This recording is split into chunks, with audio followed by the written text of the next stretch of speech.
광고는 참고해 주시기 바랍니다. 할렐루야.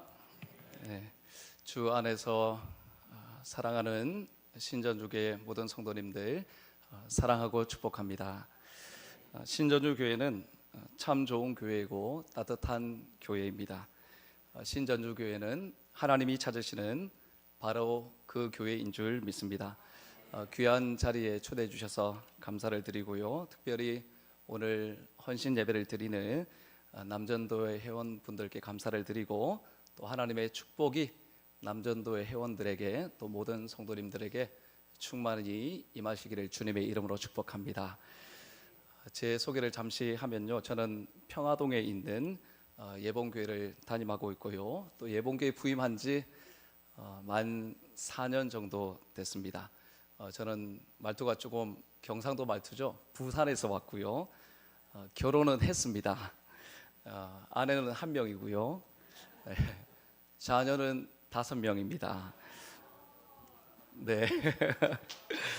예, 아우, 제가 자녀들 얘기하면서 박수 받아본 건 처음인 것 같은데요. 예, 잘한 일인 것 같습니다. 첫째가 올해 22살 됐고요, 예, 둘째가 이제 20살이고 대학생 됐습니다. 이제 셋째가 19살, 이제 고3이고요, 넷째는 16살 중3이고 다섯째는 7살입니다. 성별이 좀 궁금하죠. 딸 아들, 딸 아들, 딸. 예, 하나님께서 골고루 주셨습니다. 김건중 목사님은 전북 칼렛에 소속되어 있는 목사님이시고 함께 교제하고 있는 목사님이고요, 또 목사님과 저와 나이가 똑같습니다. 이제 신대원은 후배이긴 하지만 네. 김 목사님 부임하시고 이제 2년 조금 넘은 걸로 기억이 되는데요, 또 김 목사님 오시고 또 교회가 새로워지고 있고 또 부흥하고 있다는 소식이 평화동까지 들리고 있습니다. 계속적으로 부흥하시고 새로워지시고 이 지역을 책임지는 신전주 교회가 되시기를 주님의 이름으로 축복합니다. 오늘 말씀을 전하기 전에 하나님께서 베풀어 주신 은혜가 너무 커서요, 하나님의 은혜라는 찬양을 먼저 올려드리고 말씀 전하도록 하겠습니다.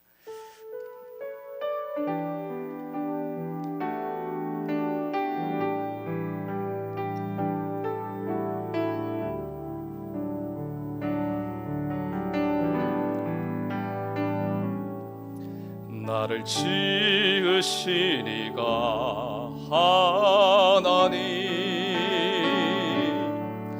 나를 부르신 이가 하나님, 나를 보내신 이도 하나님, 나의 나 된 것은 다 하나님 은혜라. 나의 달려갈 길 다가도록, 나의 마지막 호흡 다하도록, 나로 그 십자가 품게 하시니, 나의 나 된 것은 다 하나님 은혜라. 한량없는 은혜, 갚을 길 없는 은혜, 내 삶을 애워싸는 하나님의 은혜,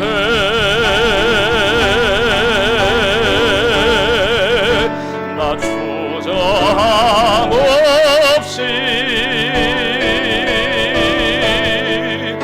그 땅을 밟음도 나를 못 드시는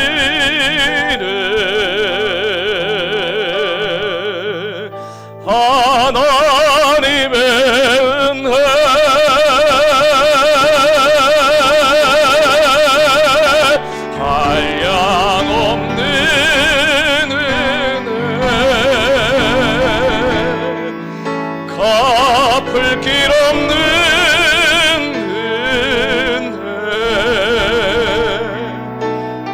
삶을 애워싸는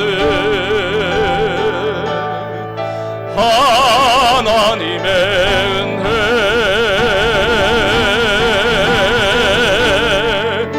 나 주저함 없이 그 땅을 밟음도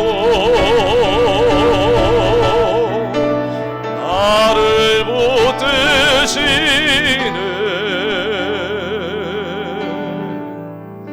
하나님의 은혜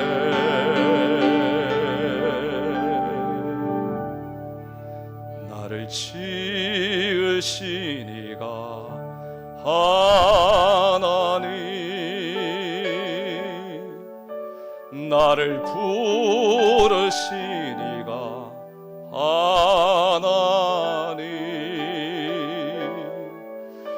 나를 보내시니도 하나님 나의 나 된 것은 다 하나님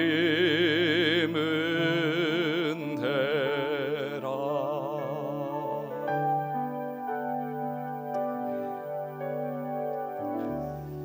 우리 하나님께 모든 영광을 올려드리겠습니다. 할렐루야. 우리 앞뒤 좌우분들과 한번 인사하실까요? 모든 것이 다 하나님의 은혜입니다.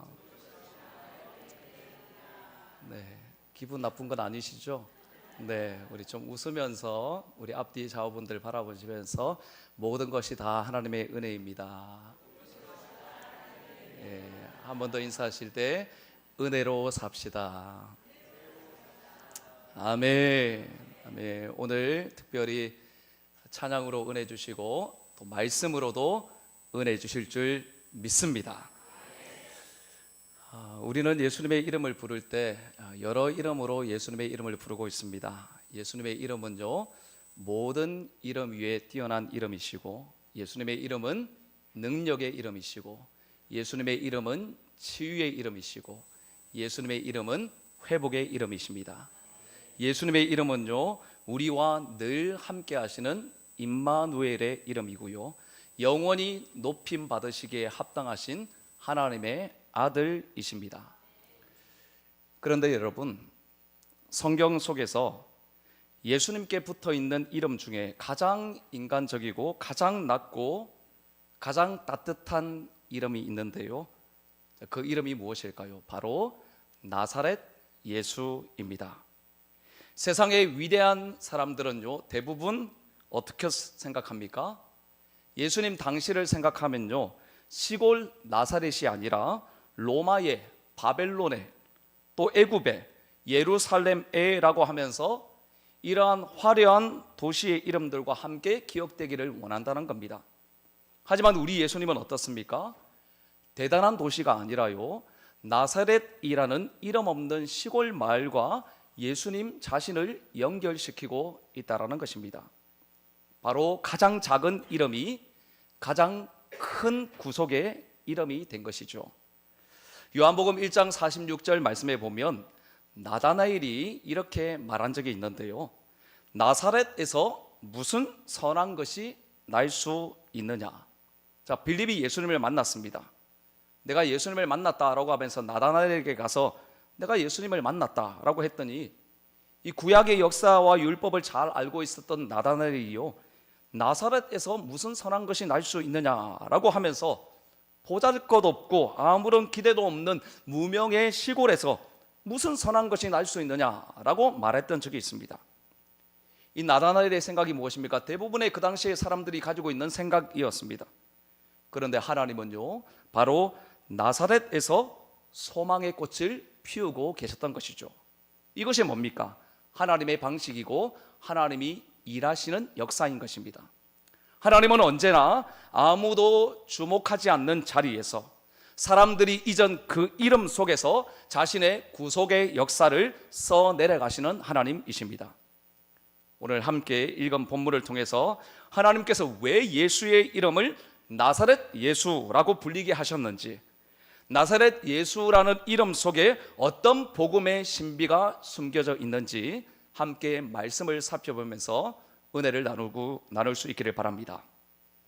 자, 먼저 생각해 볼 것은요, 하나님은 낮은 곳에서 구속을 시작하신다는 겁니다. 자, 우리가 마태복음 내용을 알고 있는데요, 자, 예수님은 성령으로 잉태되셨고요, 예수님의 이름의 의미처럼 예수님은 자기 백성을 그들의 죄에서 구원하기 위해 오신 메시아이셨습니다. 하지만 어떻습니까? 예수님은 태어나자마자요, 도망자의 신세가 되어야 했습니다. 헤롯 왕을 피해서 애굽으로 도망을 가야 했습니다. 하나님의 아들이라면 왕궁에서 태어나야 하고 만왕의 왕이라면 보호를 받고 영광 중에 자라야 할 것 같은데 예수님은 여전히 이방 땅의 피난민의 신세였다는 겁니다.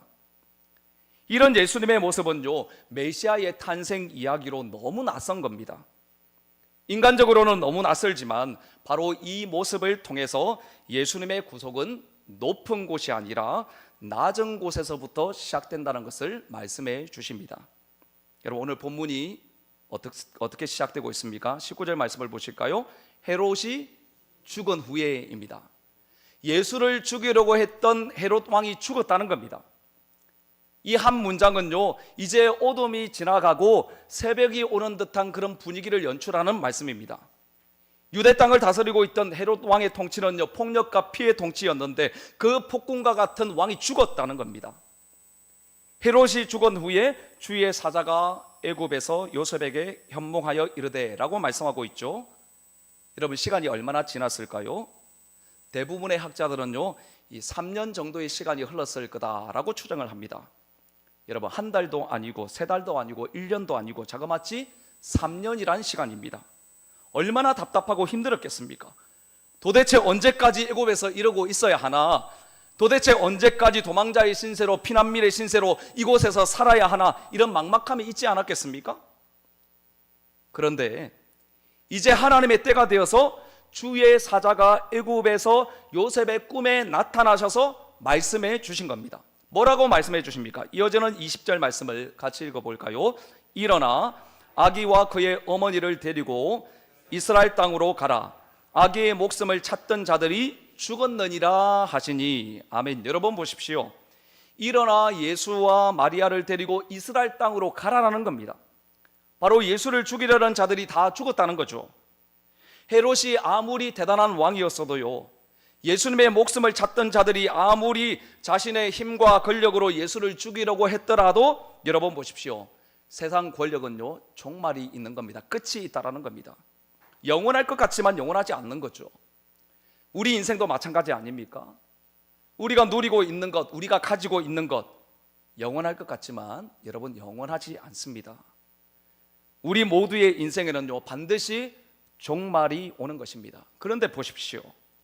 세상의 왕은 죽고 예수의 목숨을 찾던 자들은 죽었지만 메시아이신 예수님은요, 계속 성장하고 있고 계속 보호를 받고 있었던 겁니다. 헤롯의 왕궁은 대리석으로 빛났겠지만 이제 그 안에는 죽음의 냄새가 가득했던 겁니다. 반면 예수님이 있었던 애굽의 초라한 집 안에는 하나님의 생명이 계속 자라고 있었던 것이죠. 이것이 뭡니까? 바로 복음의 역설입니다. 인간은 계속 높아지려고 하지만 하나님은 낮아지심으로 하나님의 영광을 드러내시는 것입니다. 하나님은 전능하시고 무한하신 분이시지만 무한한 높음을 다 버리시고 인간의 언어 속으로, 인간의 시간 속으로 들어오신 하나님이십니다. 핵심은 이것인데요, 하나님은 인간의 교만한 마음을 정복하기 위해서 더 큰 힘과 더 큰 권세로 이 땅에 오시지 않았고요, 오히려 낮은 사랑으로 섬김으로 이 땅에 오셨다는 것입니다.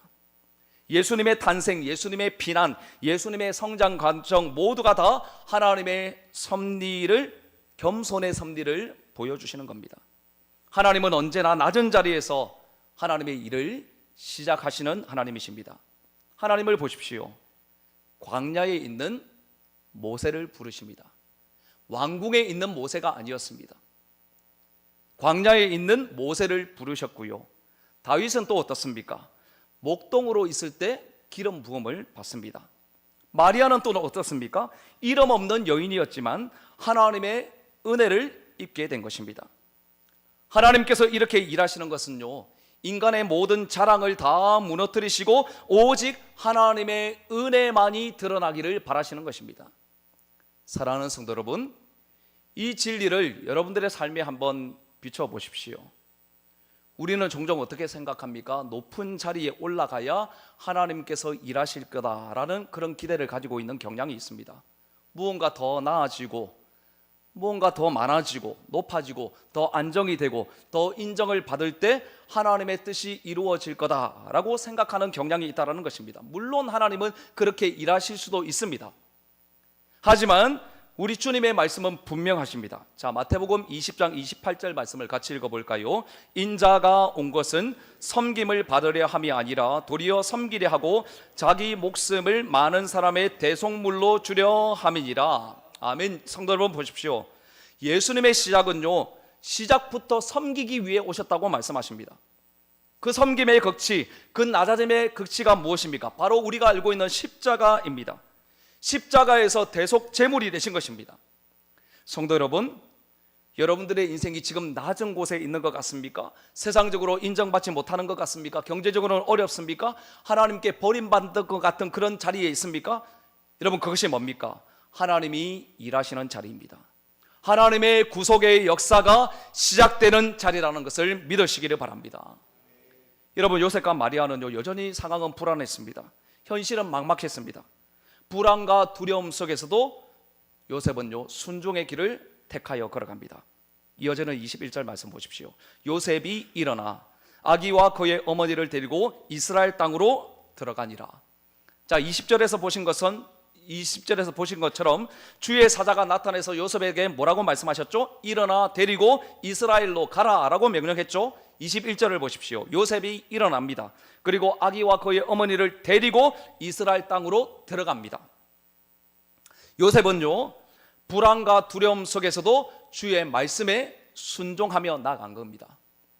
요셉의 순종은요, 눈부신 성공이 아닙니다. 단지 믿음의 걸음을 내딛는 작은 결단이었겠지만 하나님은 그 한 걸음의 결단 속에서 메시아의 역사를 계속 이어가고 계시는 것입니다. 성도 여러분, 우리 인생도 마찬가지입니다.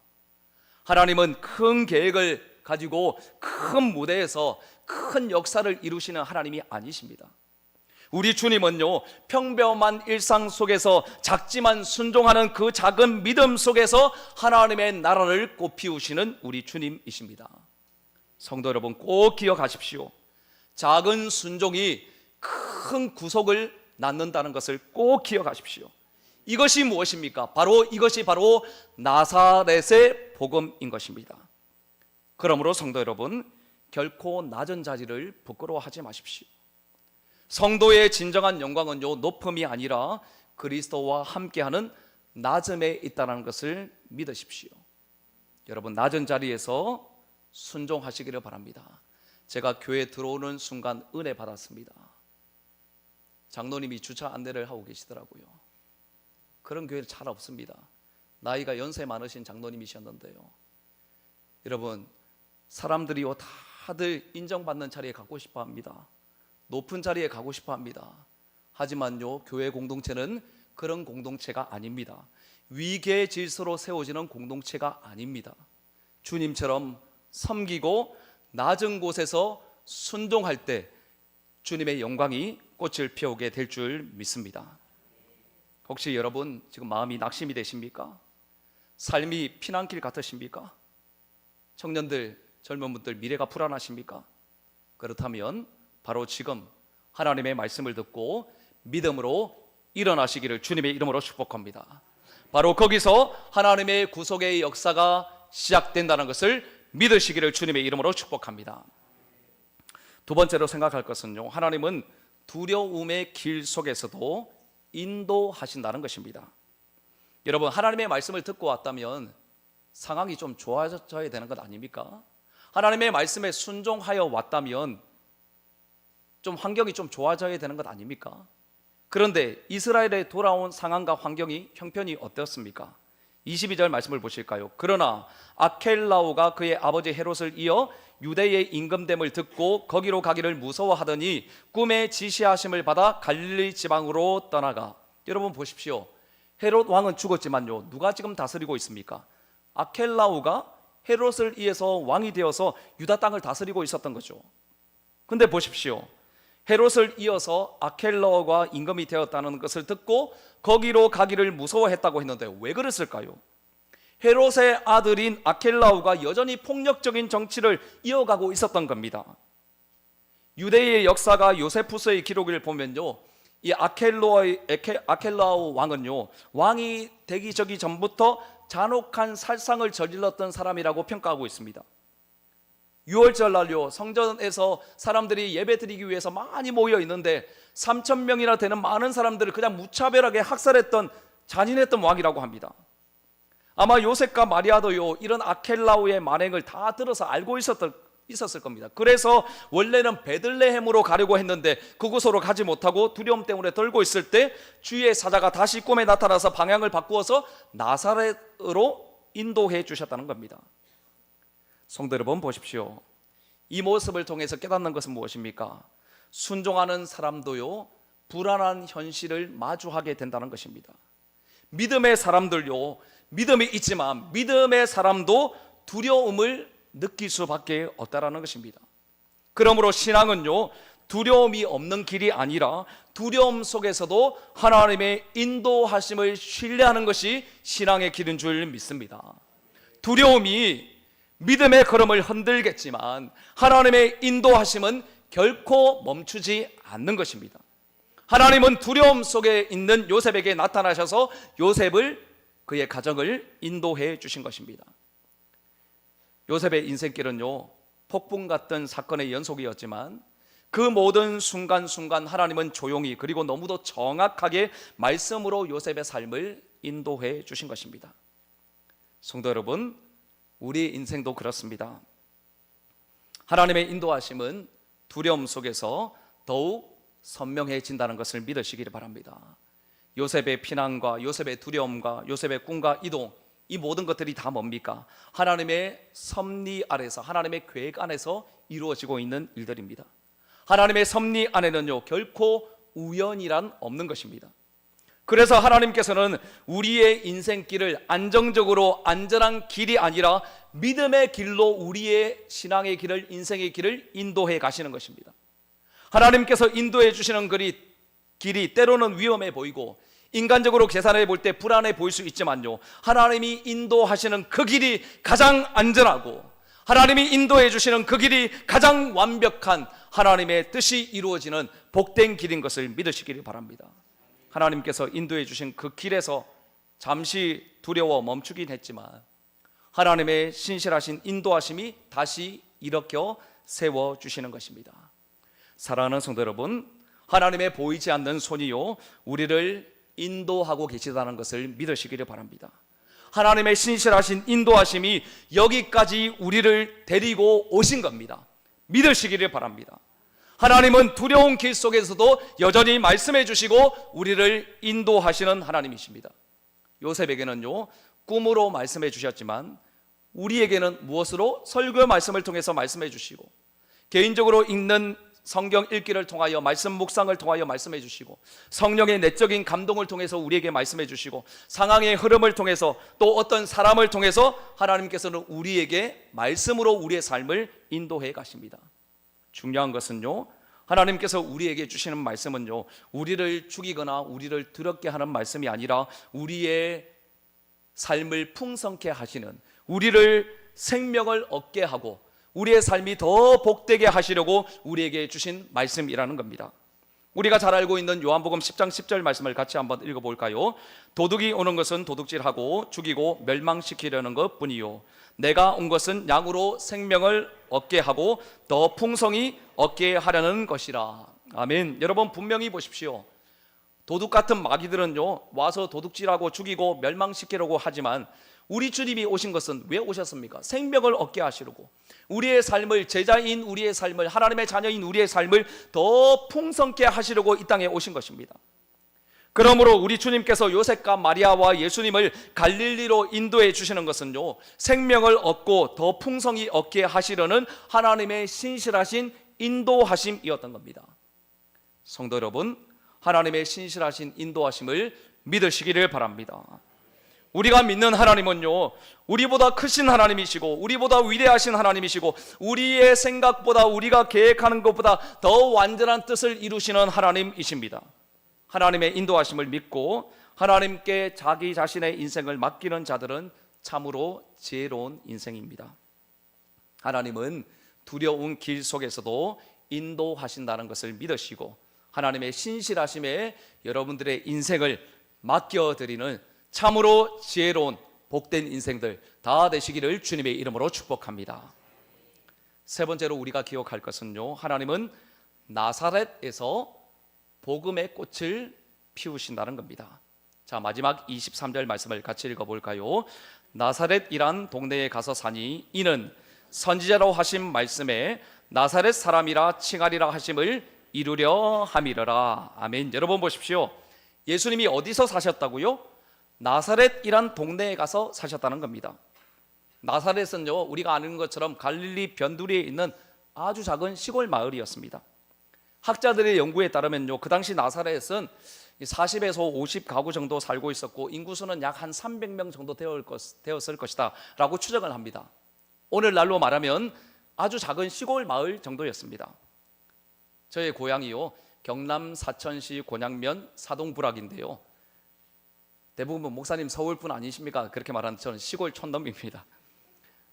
지금 젊은 사람들이 그곳에 많이 살고 있지는 않지만 제가 어릴 때, 제가 중학교 때까지 고향에 살았는데요, 한 50가구 정도 살았던 것 같습니다.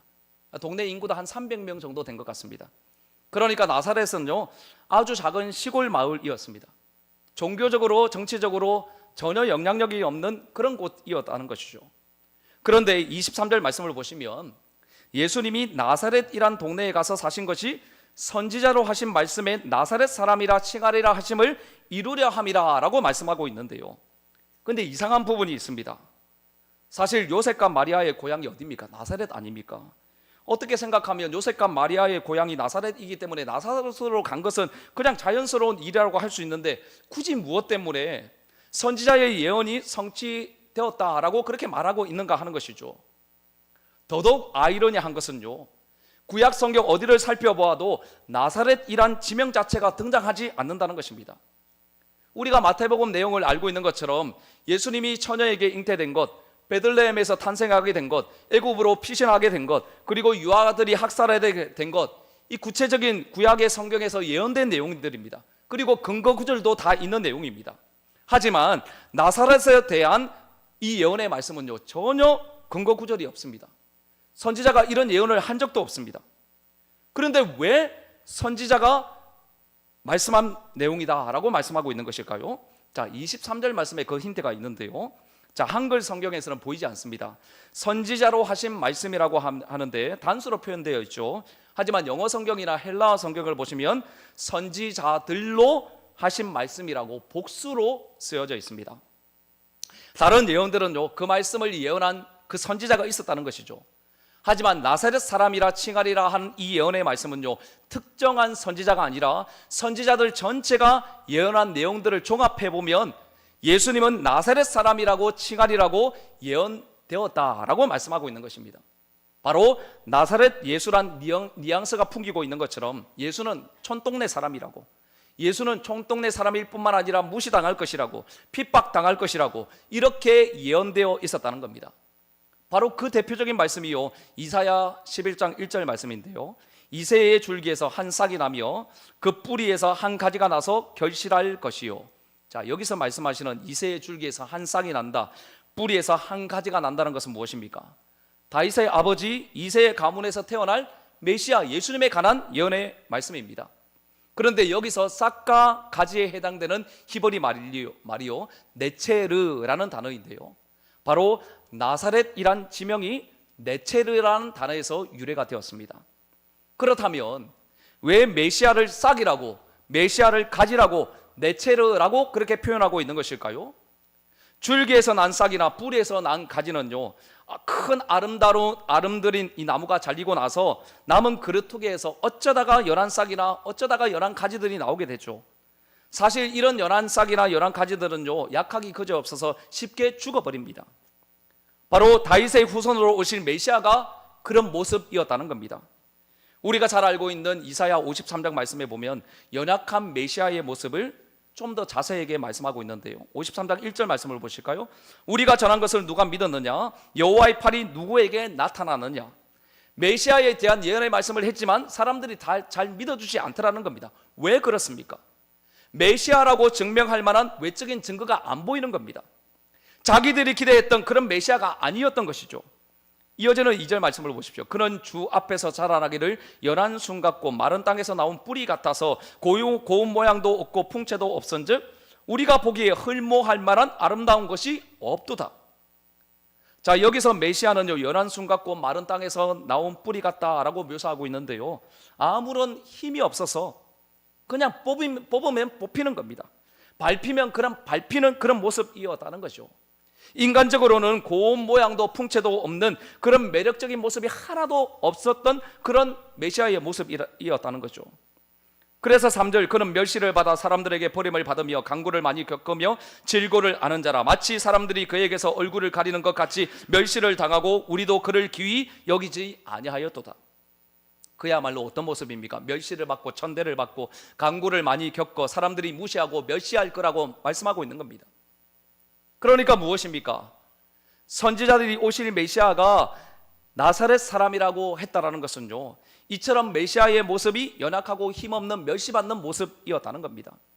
이런 메시아의 모습이 유대인들이 기대하는 힘있고 능력 있는 정치적인 메시아의 모습과는 너무나도 달랐지만 성경은 분명하게 말씀하십니다. 고난받는 메시아, 멸시받는 메시아, 능력받는 메시아, 아무런 힘도 없어서 금방이라도 쓰러지고 마는 연약한 메시아로 말씀하고 있다는 겁니다. 그래서 메시아이신 예수님이 오셨을 때 사람들이 모여든 것이 아니라 사람들이 예수님을 다 떠나가 버렸습니다.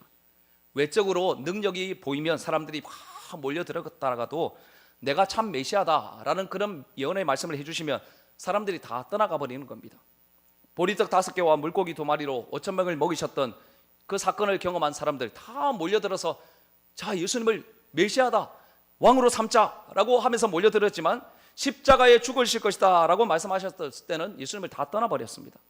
안전매개를 일으키시고 소경의 눈을 뜨게 하시고 죽은 자를 살리시는 기적을 행하셨을 때는 모두가 다 메시아라고 생각했지만 예수님이 종교지도자들에게 고소당하고 끌려가고 빌라도에게 고난을 받고 로마 군인들에게 끌려가자 많은 사람들이 예수님을 조롱하고 멸시하고 무시한 것 아닙니까? 심지어 예수님을 따르는 제자들도 예수님을 다 떠나버렸죠. 성도 여러분, 왜 그랬을까요? 예수님이 나사렛 사람이라 불리울 것을 몰랐기 때문입니다. 예수님은 원래부터 높은 곳이 아니라 낮은 곳에 오셨고, 예수님은 높은 곳이 아니라 수치와 모욕과 조롱을 당하는 연약한 메시아로 오실 것을 그들은 몰랐기 때문이죠. 성도 여러분, 예수님이 이 땅에 왜 오셨습니까? 처음부터 고난받고 죽기 위해 오셨습니다. 어떻게 노력하다가 안 되니까 할 수 없어서 십자가에 죽는 길을 선택한 예수님이 아니십니다. 처음부터 고난당하시고 처음부터 섬기시고 처음부터 죽기 위해서 이 땅에 오신 것입니다. 바로 우리의 허물 때문에 찔리셨고요, 우리의 죄악 때문에 채찍에 맞으신 겁니다. 우리에게 평화를 주시려고, 우리에게 참 만족을 주시려고 대신 예수님이 징계를 받으신 것입니다. 우리는 다 어리석은 양 같아서 범죄하여 각기 멸망의 길로 가고 있었지만 하나님께서는 우리에게 예수 그리스도를 보내주셔서 우리의 모든 죄를 다 예수님께 뒤집어 씌우신 겁니다. 그래서 우리의 모든 죄를 용서해 주시고 예수님의 죽으심으로 말미암아 우리에게 생명 주시고 호흡 허락하여 주시고 영광스러운 자녀가 될 수 있도록, 예배 드릴 수 있도록 영광스러운 예배자로 우리를 만들어 주신 것입니다. 그분이 바로 나사렛 예수님이십니다. 아무런 기대도 없고 아무런 소망도 없는 그 나사렛에서 복음의 꽃을 피우신 주님이십니다. 사랑하는 성도 여러분, 하나님은 오늘도요 나사렛 같은 우리 인생 가운데 찾아오시는 분이십니다. 나사렛 같은 아무것도 보잘것없는 우리 인생 가운데 찾아오셔서 하나님의 구속의 역사를 써시는 분이신 줄 믿습니다. 세상 보기에 보잘것없고 실패하고 잊혀진 자리, 그곳이 바로 하나님이 찾아오시는 구속의 역사가 이루어지는 복음이 꽃을 피우는 자리인 줄 믿습니다. 사랑하는 성도 여러분, 나사렛 예수라는 이름은요, 우리 신앙의 출발점이자 우리 신앙의 목적지임을 잊지 말아야 합니다. 나사렛 예수님은요, 하나님의 영광을 버리고 우리의 평범한 속으로 들어오셨고요, 왕궁이 아니라 나사렛 흙먼지 속에서 우리와 함께 사셨던 분입니다. 그러므로 성도 여러분, 우리의 삶이 비록 작고 초라해도 전혀 낙심하지 마십시오. 하나님은 지금도 나사렛 같은 우리의 인생을 통해 하나님의 아름다우심을 드러내시는 하나님이십니다. 나사렛은요, 세상의 눈에는 작은 곳이지만 하나님의 눈에는 뭡니까? 하늘의 중심이었습니다. 우리의 나사렛, 우리의 평범한 삶의 자리, 그곳이 바로 하나님이 오늘 우리를 통해서 예수의 향기를 피우시기를 원하는 우리 인생의 복음의 자리인 것을 믿으시기를 바랍니다. 사랑하는 성도 여러분, 사랑하는 남전도의 회원 여러분, 예수님처럼 처음부터 시작부터 고난받고 멸시받기를 작정하십시오. 기죽지 아니려고, 멸시받지 아니려고, 자존심 지키려고 하지 마시고 당당하게 멸시받고 당당하게 고난받고 예수님처럼 당당하게 십자가의 길 걸으시기를 바랍니다. 나사렛 예수님을 기억하면 우리도 얼마든지 예수님처럼 고난의 길, 섬김의 길, 순종의 길 걸어갈 수 있습니다.